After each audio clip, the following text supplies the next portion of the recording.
नमस्कार दोस्तों। आज हम पढ़ने जा रहे हैं जैविक विकास के प्रमाण। ये टॉपिक हमें बताता है कि पृथ्वी पर जीवन स्थिर नहीं रहा, बल्कि समय के साथ बदलता रहा है और यही परिवर्तन जैविक विकास कहलाता है। लेकिन विज्ञान में कोई भी सिद्धांत बिना प्रमाण के स्वीकार नहीं किया जाता। इसलिए वैज्ञानिकों ने अलग अलग क्षेत्रों में अध्ययन करके ऐसे कई प्रमाण खोजे जो ये सिद्ध करते हैं कि जीवों का विकास वास्तव में हुआ है। आज की इस क्लास में हम इन सभी प्रमाणों को सरल भाषा, तर्क, उदाहरण और स्पष्ट समझ के साथ पढ़ेंगे। जैविक विकास क्या है? जैविक विकास का अर्थ है जीवों में समय के साथ होने वाले धीरे धीरे परिवर्तन। ये परिवर्तन इतने छोटे होते हैं कि एक पीढ़ी में दिखाई नहीं देते, लेकिन हजारों और लाखों वर्षों में नई प्रजातियां बन जाती हैं। यानी आज के जीव अपने पूर्वजों के बदले हुए रूप हैं। अब सवाल उठता है, क्या इसके प्रमाण हैं? तो हाँ, विकास के कई मजबूत प्रमाण हैं। पहला, जीवों की वर्गीकरण से प्राप्त प्रमाण। सबसे पहला प्रमाण है जीवों के वर्गीकरण से प्राप्त प्रमाण। वर्गीकरण क्या है? वर्गीकरण का अर्थ है जीवों को उनके समान लक्षणों के आधार पर समूहों में बांटना। जैसे जिनमें रीढ़ होती है, कशेरुकी; जिनमें नहीं होती, अकशेरुकी। इसी तरह जीवों को राज्य, संघ, वर्ग, गण, कुल, वंश और प्रजाति में बांटा जाता है। वर्गीकरण विकास का प्रमाण कैसे है? जब वैज्ञानिकों ने जीवों का वर्गीकरण किया तो उन्होंने एक महत्वपूर्ण बात देखी। जिन जीवों में ज्यादा समानताएं थीं, उन्हें एक दूसरे के पास रखा गया और जिनमें कम समानता थी, उन्हें दूर रखा गया। इससे एक निष्कर्ष निकला, जिन जीवों में ज्यादा समानता है उनका पूर्वज भी समान रहा होगा। यानी वर्गीकरण वास्तव में विकास के इतिहास को दर्शाता है। उदाहरण के लिए मनुष्य, बंदर और गोरिल्ला, इन तीनों में शरीर की बनावट, दांत, हाथ पैर और खोपड़ी में समानता है। इसलिए इन्हें एक ही समूह में रखा जाता है। इससे सिद्ध होता है कि इनका कोई सामान्य पूर्वज रहा होगा। दूसरा, तुलनात्मक आकारिकी और शारीरिकी से प्राप्त प्रमाण। इस प्रमाण में हम अलग अलग जीवों की बाहरी और आंतरिक संरचना की तुलना करते हैं। इससे हमें दो महत्वपूर्ण अवधारणाएं मिलती हैं: समजातता, समरूपता। समजातता जब दो जीवों के अंग संरचना और उत्पत्ति में समान हो, लेकिन कार्य अलग हो, तो उन्हें समजात अंग कहते हैं। उदाहरण, मनुष्य का हाथ, चमगादड़ का पंख, व्हेल का फ्लिपर, घोड़े का अगला पैर। इन सभी में हड्डियों की संरचना लगभग एक जैसी होती है, लेकिन उनके कार्य अलग अलग हैं। मनुष्य का हाथ पकड़ना, चमगादड़ का पंख उड़ना, व्हेल का फ्लिपर तैरना, घोड़े का पैर दौड़ना। इससे सिद्ध होता है कि इन सभी का पूर्वज समान था। इसे कहते हैं अपसारी विकास। समरूपता, जब दो जीवों के अंग संरचना में अलग हों लेकिन कार्य समान हो, तो उन्हें समरूप अंग कहते हैं। उदाहरण, पक्षी का पंख, तितली का पंख, दोनों उड़ने का काम करते हैं, लेकिन उनकी संरचना अलग होती है। इससे सिद्ध होता है कि अलग अलग जीव समान वातावरण में समान अंग विकसित कर सकते हैं। इसे कहते हैं अभिसारी विकास। अब इनमें छोटा सा अंतर देख लेते हैं। सबसे पहले बात करते हैं समजातता में। बनावट समान होती है, उत्पत्ति समान होती है, मगर कार्य अलग होता है और इनमें अपसारी विकास होता है। अब बात करते हैं समरूपता की। इसमें बनावट अलग होती है, उत्पत्ति भी अलग होती है, लेकिन कार्य समान होता है और इनका अभिसारी विकास होता है। अब हम अगले प्रमाण को देखते हैं। नंबर 3 है संयोजक कणियों से प्राप्त प्रमाण। संयोजक कड़ी से मतलब उस जीव से है जिसमें दो अलग अलग समूहों के लक्षण पाए जाते हैं, मतलब बीच के लक्षण पाए जाते हैं। ये जीव दो वर्गों के बीच की अवस्था को दर्शाता है। इनको बहुत एग्जाम्पल्स हैं। जैसे सबसे पहले हम देखते हैं आर्कियोप्टेरिक्स। ये सरीसृप और पक्षी के बीच की कड़ी है। इसमें सरीसृप जैसे लक्षण भी थे, दांत, लंबी पूंछ, पंजे, और पक्षियों जैसे लक्षण भी थे, पंख और उड़ने की क्षमता। इन्हें अगर आपने फिक्शन मूवीज देखी हैं तो समझ लीजिए कि ड्रैगन जैसे जानवर की बात हो रही है। फिर आता है पेरिपेटस, जो कि एनालिडा और आर्थ्रोपोडा के बीच की कड़ी है। अगला है फुफ्फुस मछली, जो कि मछलियों और उभयचरों के बीच की कड़ी है। इसमें गलफड़े भी होते हैं और फेफड़े भी। ये जल के अंदर भी सांस ले सकती है और बाहर भी। फिर देखते हैं सैमोरिया, जो कि प्राचीन और आधुनिक सरीसृपों की बीच की कड़ी है। अब सबसे इंपॉर्टेंट एग्जाम्पल वायरस। इसको तो हम पहले भी पढ़ते आए हैं कि ये निर्जीव और सजीव के बीच की कड़ी माने जाते हैं। जब तक इनको कोई होस्ट नहीं मिलता, ये निर्जीव अवस्था में लगते हैं, मगर कोशिका के अंदर पहुंचते ही सजीव जैसे सक्रिय होकर प्रजनन करते हैं। फिर है युग्लिना। ये भी काफी इंटरेस्टिंग है, जो कि पौधे और प्राणी के बीच की कड़ी है। ये दोनों के लक्षण दिखाता है। इसमें क्लोरोफिल भी होता है और ये चल भी सकता है। अब है नियोपिलीना। ये थोड़ा इंपॉर्टेंट है, जो याद होना जरूरी है। ये मोलस्का और एनेलिडा के बीच की कड़ी है। इतना काफी है इसके बारे में।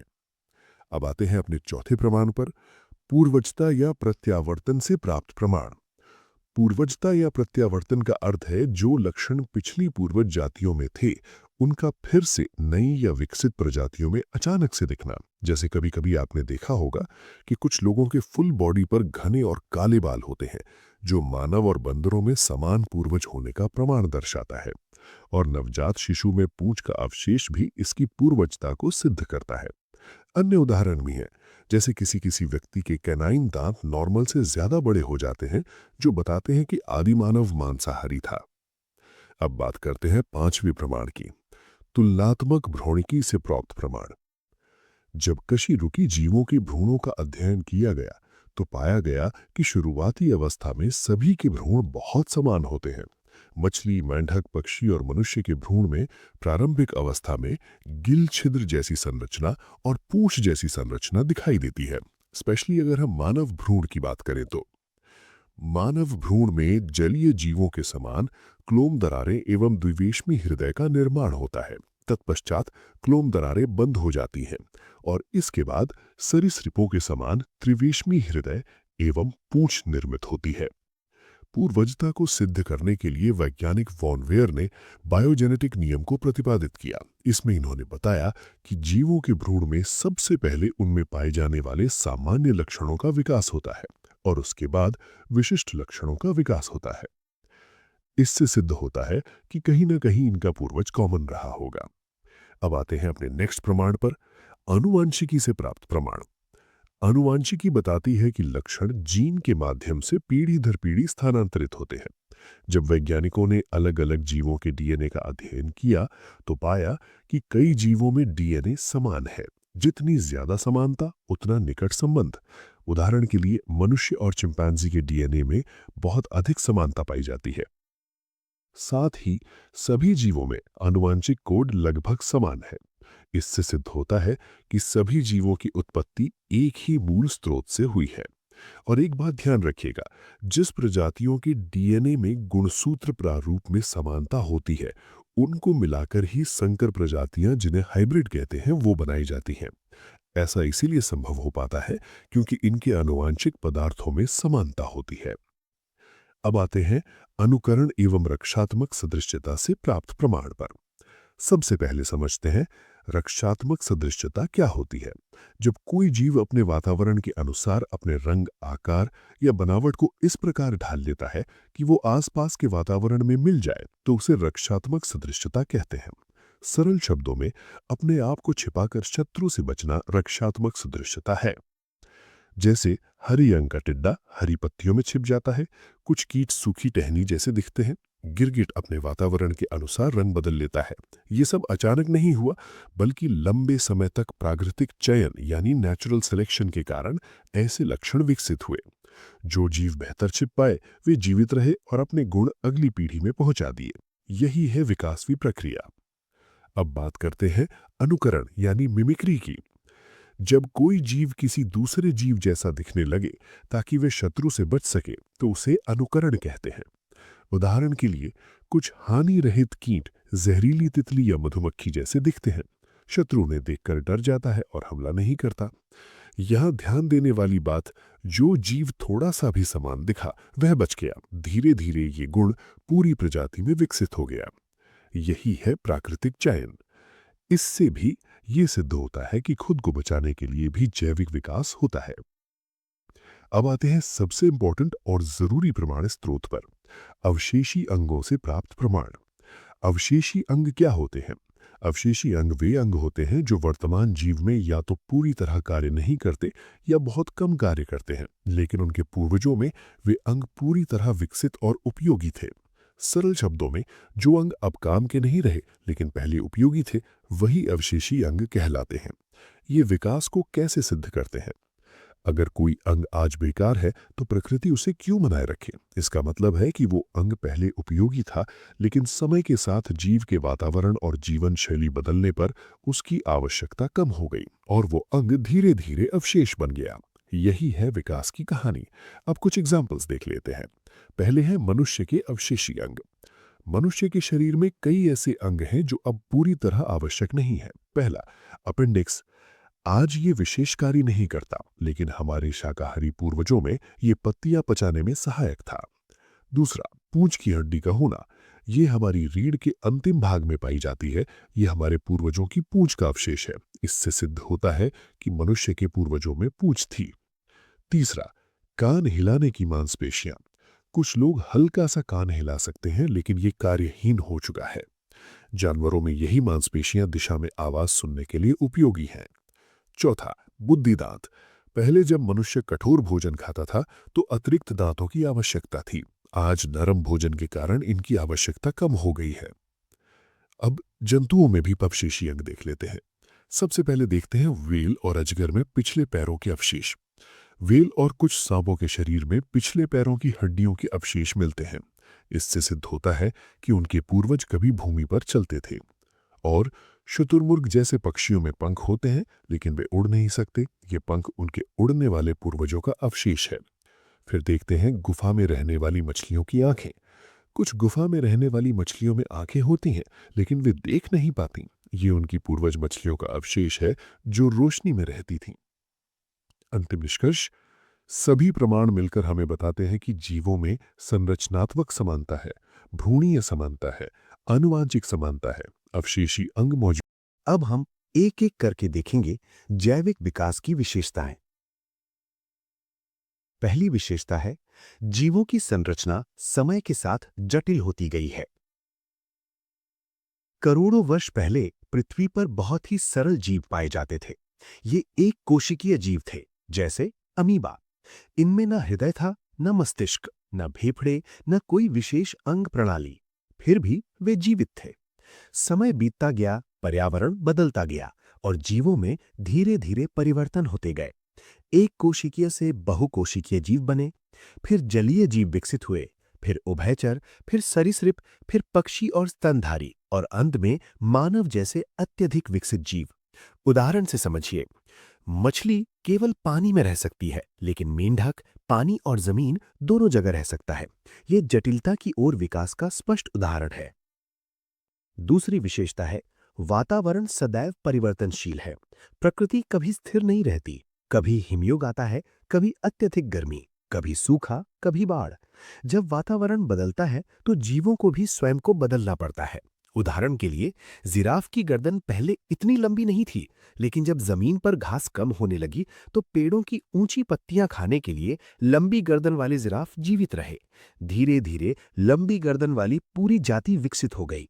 इससे स्पष्ट है कि वातावरण जीवों के विकास में महत्वपूर्ण भूमिका निभाता है।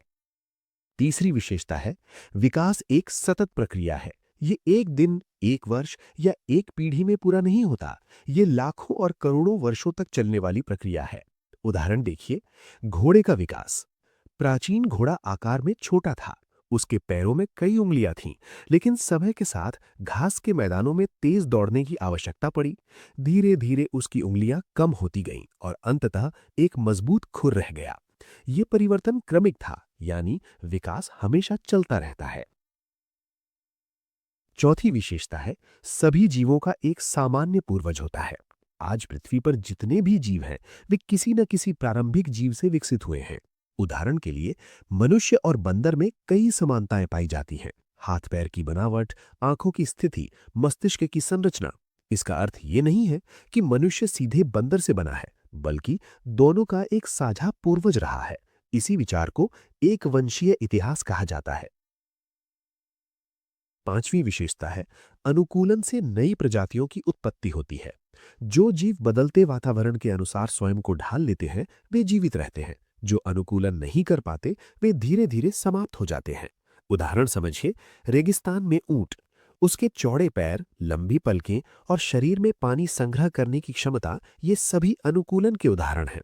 इसी प्रकार ध्रुवीय भालू के शरीर पर मोटी चर्बी और सफेद बाल उसे अत्यधिक ठंड में जीवित रहने में सहायता करते हैं। यही अनुकूलन आगे चलकर नई प्रजातियों के विकास का आधार बनता है। छठी विशेषता है, समान पूर्वज से अलग अलग वातावरण में अलग विकास। जब एक ही पूर्वज के जीव अलग अलग क्षेत्रों में फैल जाते हैं, तो वहां की परिस्थितियों के अनुसार उनमें भिन्न भिन्न परिवर्तन होने लगते हैं। उदाहरण के लिए, कुछ पक्षी अलग अलग द्वीपों पर रहने लगे। जहां कठोर बीज थे, वहां उनकी चोंच मजबूत हो गई। जहां कीड़े मकोड़े अधिक थे, वहां उनकी चोंच पतली और लंबी हो गई। धीरे धीरे एक ही पूर्वज से कई अलग अलग प्रजातियां विकसित हो गईं। Points to remember. अब हम उन वैज्ञानिकों को समझते हैं जिन्होंने जैव विकास के सिद्धांत दिए। सबसे पहले एम्पीडोक्लोज। इन्हें जैव विकास का पितामह कहा जाता है। इनके अनुसार अधूरी और त्रुटिपूर्ण जातियां नष्ट हो जाती हैं और अधिक उपयुक्त जातियां उनका स्थान ले लेती हैं। इसके बाद आते हैं लैमार्क। इन्होंने उपार्जित लक्षणों की वंशागति का सिद्धांत दिया, अर्थात जीवन काल में अर्जित लक्षण संतानों में चले जाते हैं। फिर है क्यूवियर। इन्होंने प्रलयवाद का सिद्धांत दिया। इनके अनुसार प्राकृतिक आपदाओं से पुरानी जातियां नष्ट होती हैं और नई जातियां उत्पन्न होती हैं। इसके बाद आते हैं चार्ल्स डार्विन। इन्होंने प्राकृतिक चयन का सिद्धांत दिया, अर्थात जो जीव वातावरण के अनुकूल होते हैं वे जीवित रहते हैं और वही अपनी संतानों को जन्म देते हैं। फिर है वीजमैन। इन्होंने जर्म प्लाज्म का सिद्धांत दिया। इनके अनुसार वंशागति केवल जनन कोशिकाओं के माध्यम से होती है। इसके बाद आते हैं ह्यूगो डी व्रीज। इन्होंने उत्परिवर्तनवाद का सिद्धांत दिया। इनके अनुसार अचानक होने वाले परिवर्तन नई प्रजातियों के निर्माण का कारण बनते हैं। अंत में है हीकल। इन्होंने पुरावर्तन सिद्धांत दिया, जिसके अनुसार भ्रूण विकास अपने पूर्वजों के विकास क्रम को दोहराता है।